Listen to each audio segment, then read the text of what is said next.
القارعة ما القارعة وما أدراك ما القارعة يوم يكون الناس كالفراش المبثوث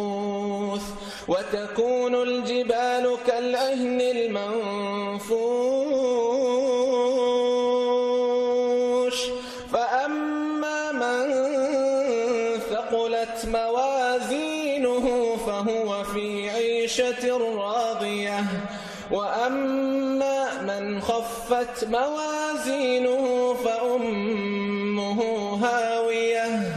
وما أدراك ما هي نار